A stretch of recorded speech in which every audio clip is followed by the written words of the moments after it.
छगन भुजबळजी यांच्याही चर्चा केली आहे। मी आत्ताही त्यांच्याही चर्चा करतो आहे। मागच्याही काळापासून शिवभोजन थाळीचे पैसे प्रलंबित आहे। काही ठिकाणी 4 महिन्यापासून आहे, काही ठिकाणी 6 महिन्यापासून आहे। मी आजच माननीय मुख्यमंत्री महोदयाशी आणि आत्ताच भुजबळ साहेबांशी मी चर्चा करतो आहे।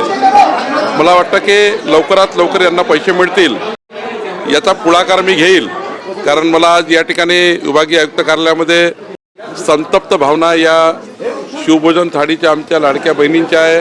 मोठ्या प्रमाणात आक्रोश आहे। काही लोकांनी कर्ज काढलेलं आहे, तर निश्चितपणे शासनाने लवकरात लवकर यांना त्यांच्या कामाचे पैसे दिले पाहिजे, शिवभोजन थाळीचे पैसे दिले पाहिजे, याकरता मी स्वतः फॉलोअप करतो।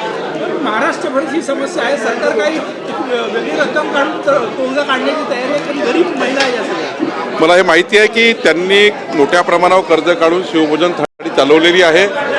मागच्याही 15 दिवसापूर्वी मला यांचं निवेदन दिलं होतं।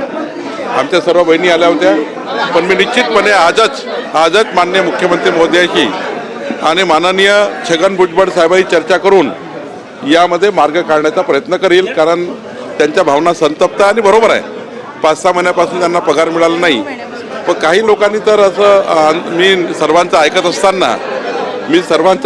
असताना सर्वांचे निवेदन घेत असताना काही लोकांनी जास्त आक्रोश तयार केला। मला वाटतं जर मी ऐकतो आहे, जर मी चर्चा करतो आहे, त्यावेळी मात्र थोडा जास्तीच पद्धतीने आंदोलनात पवित्रा घेतला आहे। मी पोलिसांना सांगितलं आहे त्यांच्यावर कुठली कारवाई करू नका, पण शिवभोजन थाळीचे पैसे नक्की मिळवून देणार आहे। 10 महिने झालेले आहे, केंद्र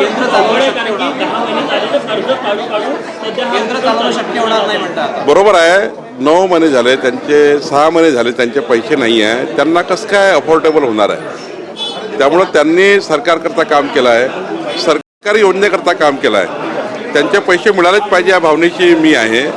मी मुख्यमंत्र्यांशी आणि अन्न पुरवठा मंत्र्यांशी आज बोलेल आणि त्यांच्या सर्व तीव्र भावना मी आजच भुजबळ साहेबांशी आत्ता बोललो, ते एका डॅशवर भाषण देत आहे। त्यांचं भाषण संपलं की माननीय भुजबळ साहेबांशी बोलून येणाऱ्या कॅबिनेटमध्ये मंत्रिमंडळाच्या बैठकीमध्ये हा विषय मांडेल आणि निश्चितपणे लवकरात लवकर त्यांना कसा पैसा मिळेल यांची काळजी मी घेईल। सर, येणेचा निर्णय येणे रद्द करण्याचा मोठा दिलासा आहे विदर्भातल्या जनतेला, सगळ्या महाराष्ट्रातल्या जनतेलाच आहे। विदर्भातल्या जनतेला हेलपाटे खावं लागत होते, काय सांगणार? आज महाराष्ट्र सरकारने आणि माननीय मुख्यमंत्री देवेंद्र फडणवीस यांनी मला सूचना दिली होती की या राज्यातला येणे जो सनदचा कायदा आहे तो रद्द करा आणि कुठल्याही व्यक्तीला तहसीलदार कलेक्टरकडे जाण्याची गरज नाही। आता 0.10% फक्त 0.10% प्रीमियम भरायचं 1000 चौरस मीटरला आणि येणे करून घ्यायचं, म्हणजे डायरेक्ट तुम्ही ज्यांच्याकडे परवानगी घ्याल, जसं आता मुंबई महानगरपालिका, तर महानगरपालिकेत 0.10% येणे झालं, कॉर्पोरेशन असेल किंवा कलेक्टरेट असेल, आता कुठलाही येणे आणि सनदची गरज पडणार नाही। जे प्लॉट धारक असतील त्यांना, ज्यांना घरं बांधायची असतील त्यांना, जिथे रहिवाशी बेल्ट आहे तिथे रहिवाशी वापर करण्याकरता येण्याची गरज नाही, जिथे औद्योगिक बेल्ट आहे तिथे औद्योगिक वापर करण्याची आता येण्याची गरज नाही, जिथे कॉमर्शियल यूज आहे तिथे कॉमर्शियल येण्याची गरज नाही। आणि त्यामुळं आत्तापर्यंतच्या महसूल खात्याच्या आतापर्यंतच्या प्रवासामधला हा सर्वात मोठा ऐतिहासिक निर्णय आहे, ज्यामुळे सर्वसाधारण लोकांना घरं घेणे, प्लॉट घेणे आणि त्यांचा व्यवसाय करणे याकरता मोठा फायदा होणार आहे। माननीय मुख्यमंत्री देवेंद्र फडणवीसजींनी हा अत्यंत महत्त्वाचा निर्णय मला काल सांगितला, त्यामुळं आता मी कायदा आणून आता येणे आणि सनद रद्द हा कायदा केला सरकारने। आता कुठलेही तहसीलदार, कुठलेही प्रांत येणे करता कुणाला बोलवणार नाही आणि कोणत्याही कलेक्टर ऑफिसला जावं लागणार नाही।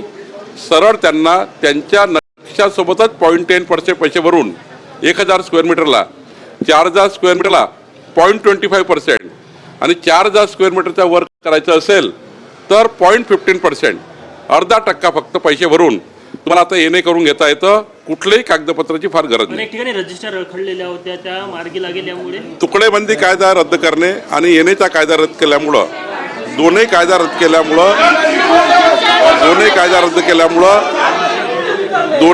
रद्द केल्यामुळं आता फार लोकांना याची गरज पडणार नाही. सर कधीपासून हा निर्णय लागू होणार आहे आणि जे जुने लेआउट आहेत त्यांनाही दिलासा मिळेल? सर्वांना, या राज्यातल्या सर्वांना दोन्ही निर्णय लागू झाले आहे.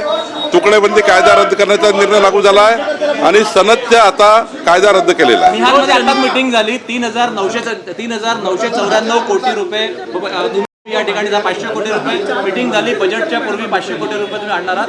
4,000 कोटी रुपये यासाठी अप्रूव्ह केले ऑलरेडी गव्हर्नमेंटने, कॅबिनेटने. मंत्रिमंडळाच्या बैठकीमध्ये 3,994 कोटीचा मिहान प्रकल्पाचा आराखडा आता फायनल झाला आणि त्यामधले आता यावर्षी आपल्याला 160 कोटी बाकी आहे, ते मिळणार आहे आणि पुढच्या वर्षीकरता 516 कोटी रुपये मिळणार आहे. एकंदरीत 2,500 कोटी खर्च झालेले आहेत. बाकी असं 3 वर्षामध्ये ह्या सर्व निधी खर्च करून मिहानच्या प्रकल्पाचे उर्वरित काम पूर्ण होणार आहे. शशिकांत शिंदे असे म्हटले की दादा गेल्या 4 महिन्यापासून विलिनीकरणाच्या प्रोसेसमध्ये लागले होते. काय सत्यता आहे? भाजपला सांगितलं होतं काय? नाही, मला याच्याबद्दल काही माहिती नाही. हा राष्ट्रवादी काँग्रेसचा अंतर्गत बाब आहे.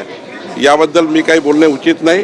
त्यांच्या पक्षाचा निर्णय त्यांनी करायचा आहे. चंद्रपूरमध्ये महापौर बनला मात्र 2 नेत्यांचा वाद भाजपचा मिटला नाही.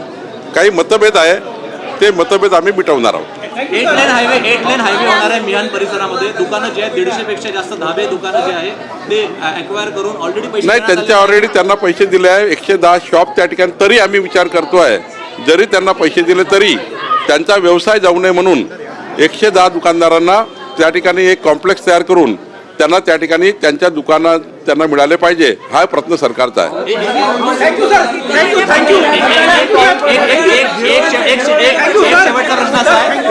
एक शेवटचा प्रश्न असा आहे, शिवभोजन थाळी चालवणाऱ्यांना शक्य होत नाही. आता तुमचं आव्हान काय आहे की शिवभोजन थाळी संदर्भात निर्णय होईल? मी आजच माननीय मुख्यमंत्री आणि माननीय छगन भुजबळ साहेबांशी बोलणार आहे. Thank you sir.